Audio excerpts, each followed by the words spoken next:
সাবেক president Donald ট্রাম্পের ওপর হামলার পর দেশের জনগণকে একতাবদ্ধ ও আইনের প্রতি শ্রদ্ধাশীল হওয়ার জন্য আহ্বান জানিয়েছেন প্রেসিডেন্ট জো বাইডেন।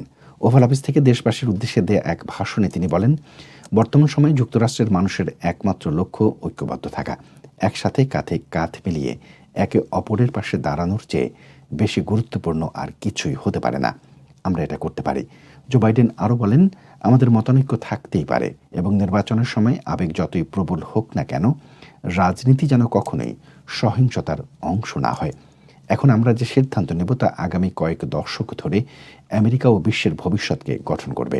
রাজনীতি কখনোই যুদ্ধক্ষেত্র বা হত্যার ক্ষেত্র হওয়া উচিত নয়। আমি মনে করি রাজনীতি হবে শান্তিপূর্ণ আলোচনার ক্ষেত্র। আমেরিকার রাজনীতি সহিংসতা ও ক্রোধে নয়, বরং শালীনতা ও অনুগ্রহের। জো বাইডেন বলেন, আমাদের বিশ্বাস ও ধারণা যেন কখনোই সহিংসতায় রূপ না নেয়।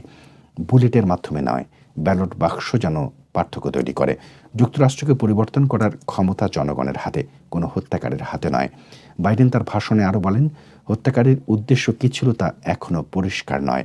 তার প্রতি কারো সমর্থন ও সাহায্য ছিল কিনা সেটিও পরিষ্কার নয়। একজন সাবেক প্রেসিডেন্ট গুলিবিদ্ধ হয়েছেন।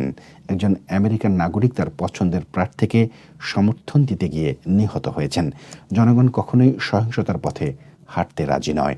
যুক্তরাষ্ট্রের সহিংসতার কোনো জায়গা নেই। আমরা রুখে দাঁড়াবো সবসময় সন্ত্রাস ও সহিংসতার বিরুদ্ধে। আমরা শান্ত ও একতাবদ্ধ থাকব, যাই হোক না কেন।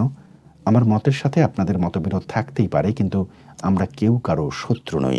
আমরা একে অপরের বন্ধু, প্রতিবেশী, সহকর্মী এবং সবচেয়ে গুরুত্বপূর্ণ, আমরা যুক্তরাষ্ট্রের নাগরিক।